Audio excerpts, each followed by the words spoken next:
Super nice to see you all here today. Before we get going, I wanted to get a quick show of hands, please, you all out there. Who here has never used a dating app? Ever? Maybe 40%? Interesting. Who here came alone today or is comfortable going alone to events, cafes, and so on? Like, again, 50%. Who has been to one of those events or a dinner in the last month when nobody has looked at their phone at any point? I actually went to one. Okay. So that tells you everything you need to know about the business case for the gentleman sitting next to me here today. And what I find amazing about that is in 2026, that's considered to be a radical business model. So I'm very much looking forward to unpacking what that tells us about where we are in 2026 and about what we need as individuals. So another warm welcome, please, to Maxime Barbier. Hi, nice. Thank you for having me. So Maxime, before Timeleft, you built a super successful social media company that you sold to TF1.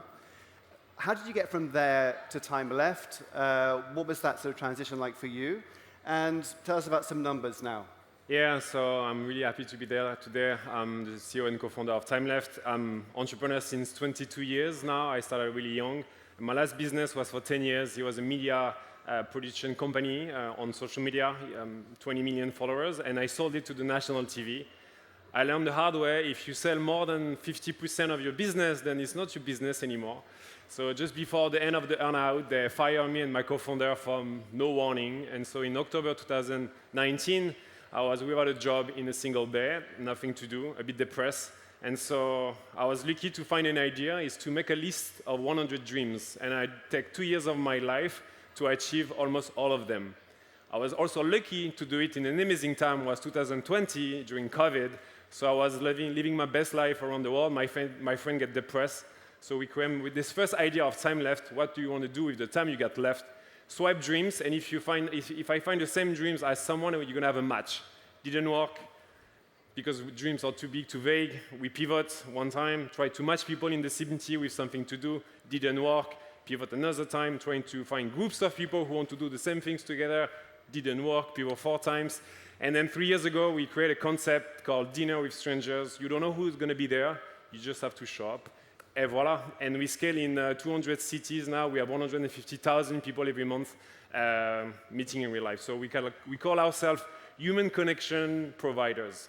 So give us those numbers one more time, where you are today. So every month in 200 cities, we have 150,000 people who say yes and show up in real life.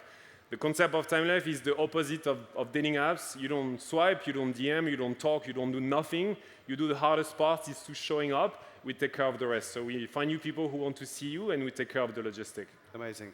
So this probably wouldn't have worked in 2015, right? A lot has changed since then. We're kind of post-COVID, post-ChatGPT, post-Tinder, post-Amazon.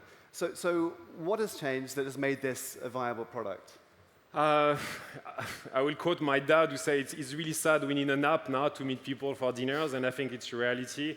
I think it's the post-COVID, the post-pandemic. People are more lonely than before, and I think it's the theme of this talk is not only about dating apps, it's also social media, remote work, like delivery of the food. Like, we are so much isolated from our screens, and now it's a need. So I don't know if 2015 it will work, but now it's really needed. We have 1.4 million of followers on Instagram. We have 4 million users.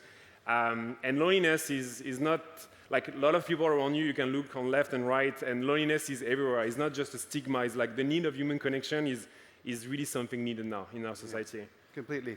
I mean, tech is obsessed with removing friction, I think, to an extent that is really frustrating sometimes. I mean, you've probably all heard of the shitification of the internet, frankly, shitification of our existence sometimes with the amount we have to interact with things. So, I mean, friction for you is the opposite. It's at the core of the model, right? So why is that so important? Because everything is a trade-off in life, and when you remove friction to be more efficient, then there is something you lose. So the swipe, for example, it's an amazing technology. It's really easy to go and swipe thousands of users. But the problem with this is, like, you don't really commit to anything. It creates ghosting, for example, because you don't have to say anything, you just block the person. And so what we discover with Timeleft, we believe friction is the way. If you don't show up and do this painful, commute and show up and talk and sit for 2 or 3 hours, then you will never see the magic. And I think it's also what's happening in dating fatigue. Like as soon as you have a date with someone and you don't like, I don't know, something, and you just swipe. But so many love relationships maybe die because you don't go from this date number 2 to date number 10, and it's a long process. And we believe friction is important, especially in human connection. And we've kind of started to lose that in the way our frameworks of our lives have evolved in the last 5 years. Yeah, like, I mean, every technology makes us more efficient and we have a better life. I quote Google Maps, for example. It's an amazing tool, right? But if I don't have internet, I don't know how to navigate anymore in a city. So it's a trade-off, right?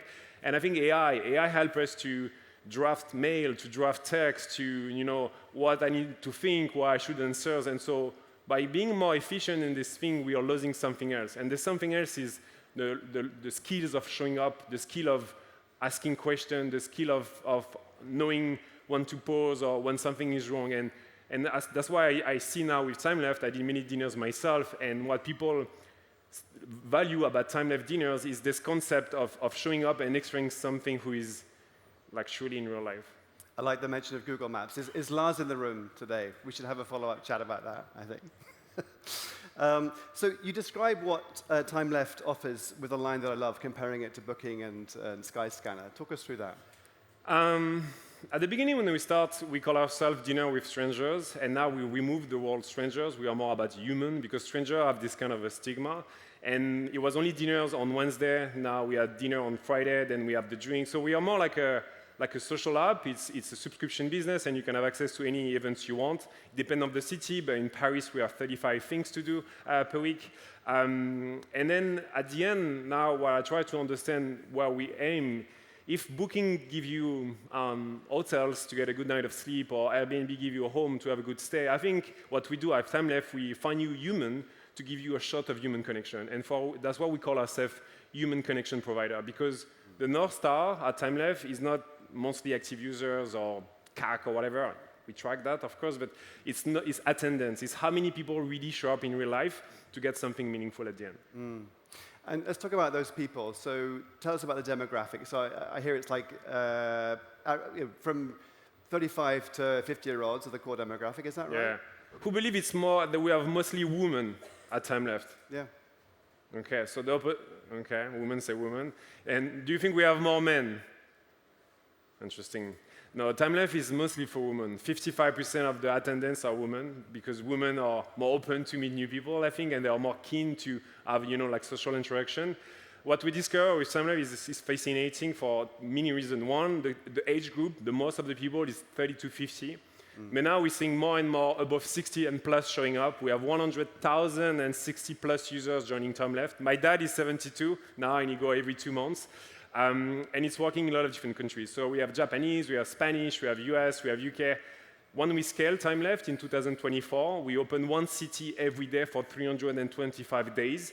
And it was mind-blowing to realize the need of human connection is universal now. So that tells us a lot about loneliness as a global condition, right? Yeah, I think when we start in Lisbon and, oh, people are so friendly, of course it's going to work. And then I'm French, so we launched Paris. Parisian people are so close, it's not going to work. And it was working well. And then we launched Brazil. Oh, Brazil are so friendly, they are not lonely, working really well. And then we went to Germany. Germany don't need that. And so I think we have the loneliness is there, like, I mean, in every country and in every age. And it's because we are spending so much time in our phone and our screen. When we wake up, we check the phone, we go on the subway with our phone, we go to the office, we drop the phone, we have another screen, we go to lunch, we take our phone, etc., etc. So it was mind-blowing for us to see, like every generation and every cultures need Timeleft. Yeah. Timeleft and everything who bring people together. Also, that demographic you were saying, 50 plus, which is a sector that traditional tech is kind of largely ignored until now. How's that going to shift over the next 10 years? Yeah, and so last time I really pushed my mom to do it. So I bring my mom and my dad to the restaurant, and I see these two tables of 60 plus doing a dinner, and I think it's beautiful to see, to be honest. And again, like, loneliness is not a Gen Z problem. Loneliness is an overall problem. I mean, back in the days, you live close to your parents. Now you move away, your parents are alone, and your parents are going to live longer, so they're going to be alone even longer. And yes, when we came to also small city or a different age group, we can see there is something happening because no startup say, oh, we're going to aim for the 60 plus first. So when we launch Timeleft and we do some campaign for them, they are really super happy. And to be honest, they have the highest retention ever. So if you go for them, it's worth it. And also as a counterweight to this increasing loneliness in older age, how we're going to look after each other, create social housing that can cater all over the world for people who are increasingly older and needing more care for longer. But something we discover at Timeleft is like we are all feeling lonely, not because we don't know how to connect anymore, not because we don't know how to talk anymore. I give this example, but 50 years ago, on Sunday, we went to the church. On Wednesday, we went to the grocery store and with the same people we know. We live next to our friends, we live next to our parents, we go to the same bars or restaurant in our little town. And now it's completely changed. We are so fragmented, we don't have any third space, as we know. Like the number of coffee in Paris is declining like drastically. And so, but the good news in this is like we know how to solve it because as soon as you put people together, and that's why I experienced with my 100 dinners, we have this in you. We know how to socialize. We just don't have any moment during the day to do it. So yeah, I think this is the key for me is to recreate space. And I think restaurant, if we lose restaurant, I think as a society, it's going to be really tough. Yeah, third spaces. So go to restaurant, go to your local restaurant and support. So yeah, part of this conversation is around you being a kind of counterweight to the negative impacts of AI that we may not anticipate right now. You pointed me to an amazing bit of writing from Bailey Gifford. It's called AI Isn't Coming for Your Job, It's Coming for Your Mind. I recommend you look it up. It's super interesting. Part of that was an MIT study that said that 83% of people that had used AI to write an essay couldn't recite a single sentence 3 minutes after they'd written it as a result of that. So in the context of keeping our social and our mind muscles sort of going, what do you become as Timeleft over time? Like an antidote to that, a kind of form of resistance, a form of maybe social well-being, a kind of a seed bank. Yeah. So the analogy I give sometimes is like we are the CrossFit of social skills. I think like anything and any skills, you need to practice to be able to keep it. And the skills of socializing is a thing. So you go to the gym to get fit. I believe in a world when we are more isolated behind our screen, the training of your social skills will be something. I did 100 dinners myself and it completely changed me. And I have some power users who reach to us after 50 experience or 60 experience and they completely change. Because there is something underneath you don't see, but this is this thing to show up, to be, to listen, to ask, to understand, and read the room. And it's something you can see all the video on Instagram you want, all the podcasts you can listen, everything. If you don't show up to practice this thing, the skills you have inside you are going to just slightly disappear. And so at Timeleft, we believe it's not just about meeting new people and having friends. It's also working on yourself to navigate the tough conversation, to navigate someone who is too much extrovert or too much introvert. Yeah. Talking about working on yourself, so you've been through lots of ups and downs. All the entrepreneurs out here today, what advice do you have about staying well during this insane kind of trip? Having everybody is different, but me, I have these 3 pillars. It's like sleep, working out, and eating well. And when it was really tough, when I get fired, I know my working out routine kept me alive. And everybody has superpower. My superpower is like I can sleep anywhere in 5 minutes like a baby. So I think it's pretty useful as an entrepreneur. But again, like I think there is a lot of comparison between athlete and entrepreneur. Like some entrepreneurs who don't prioritize their health and they struggle at one point. And I think it's like an athlete. You need to perform at your highest level. You need to be you need to be sharp. You need to be in shape. You need to be with a lot of energy. And so it's not only when it's tough. I think even when it's not tough, you need to prioritize your own energy as an entrepreneur. You told me about you set yourself some kind of physical goal. Give us some sense of those milestones. So I don't know if you have a dream list, but if I can give you a really cool exercise to do when you go home tonight, make a list of 20 dreams, 50 dreams. You will see it's an interesting thing to do.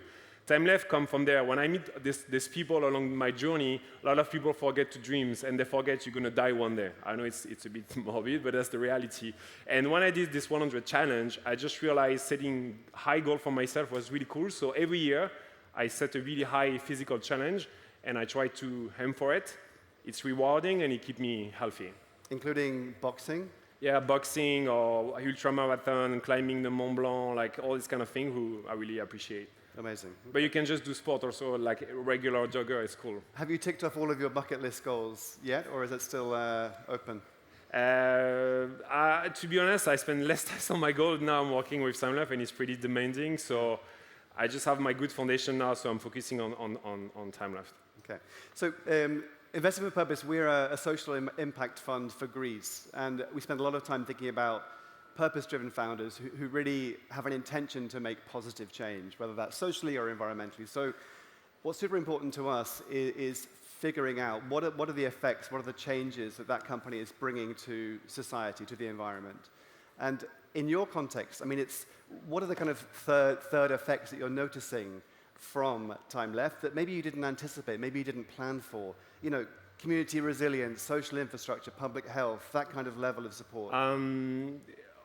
As soon as we start, we have a lot of therapists, like psychologues and stuff who send us our clients, and I didn't get it. And one day I get it. When we launched London, it was the most memorable dinners I did at Timeleft. We have this dinner with 6, and it was really good. We started to have a bit of wine, and after 1 hour, we played this question game. So at Timeleft, when you do the dinners, we give you some questions to ask to each other. And one of the questions was, what is the thing you're the most proud of on the last 12 months? Someone says something superficial, he says superficial, and this guy on my right starts to pause, and you see the tears coming up, and he starts to cry big time. And I was like, wow, we are strangers since 1 hour, what's happening? And the guy says, something I'm really proud of is like, I didn't kill myself 6 months ago. Like, something heavy came in the table. And then something magical happened. The guy started to cry, and then he expressed, now he's good, and on the way up, he started to smile, the girl cried on my right, like we start to hang out, like, I don't know, we are like really connected. We have a feeling we're not gonna be friends, but it was something, you know, I don't know, human, magical. And then the girl on my right said something super heavy, and I said something on my chest also. And we have this amazing dinners with people you don't know, like a therapy session. And at the end of the dinner, I think we all went home with something light and joyful and magical. And I think that's also the beauty with strangers. When I did some dinners, some people said to me like, oh guys, I need to tell you I'm going to divorce with my wife, but everybody know my wife. I don't know how to talk to, or like, I don't know how to deal with my manager. He's fucking an asshole and stuff like that. And so strangers also have this recipe of give you space to be who you are. Super interesting. Who here has, out of interest, used Timeleft? A few of you. Okay. 3. That's a start. I mean, and roughly, what is the model? I mean, how much do people pay monthly, weekly? So today it's a subscription business. You pay 20 euros, depending on the country, and you can have access to every event you want. And you book. We find you people who want to see you. We give you the location, and you show up as a normal client. So you pay the dinners, you pay the coffee, whatever. And at the end, you get connected with the people at your table. And we have also really cool features recently. It's called impression. You can give good impression to the people you met. And so at the end of the dinners, you receive good impression about real people you meet in real life. Amazing. So, okay. I wonder what you would say to the people in this room from the session that we've had today, from what you said. What would you like people to take away and maybe make small changes in their lives in the coming weeks? I met 2,000 people in the last 3 years. Loneliness is in every of us. I think everybody is going to feel lonely at one point, so don't pretend it's not the case. It can fluctuate. So ask yourself if you need more human connection. And one of my quotes is loneliness is a calendar problem. If you stay the whole week behind your screen, nothing's going to happen. You can watch all the video you want, listen to all the podcasts. So if you feel lonely, the first step is to put human connection things into your calendars. Go and walk in co-working, you know, go outside, just show up in a bar, like go in a yoga class, whatever it is, but I trust you, look to your week, your agenda. If there is no human connection set up, nothing's going to change. And also something is hard to listen to, but it's your problem. If you're lonely, no one's going to help you first. You need to help yourself, like really help yourself first. I think it's the most important thing I will say. That's amazing. So for something like 7 or 8 euros a session, that's pretty affordable, cheap therapy. I think for group therapy these days, that's pretty remarkable. Yes. Maxime, just super quickly, what keeps you awake at night and what gives you the most joy in life? What kept me up at night, but not so many things because I sleep really well, so that's kind of my superpower. And the last part of the question is? What gives you the most joy in life? Like some founder are like a bit curious about why I still go to all my dinners incognito, and I go like 1 or 2 times per month trying to be incognito. It's not to spy, it's just to witness my own product. And when I see the joy and the change we can bring in this world, it just makes me so fucking happy. And you can remain incognito for now, right? Sorry? You can remain incognito for now, kind Yeah. of. Bravo. Guys, that's been super inspirational. Thank you so much, Maxime. Get on it.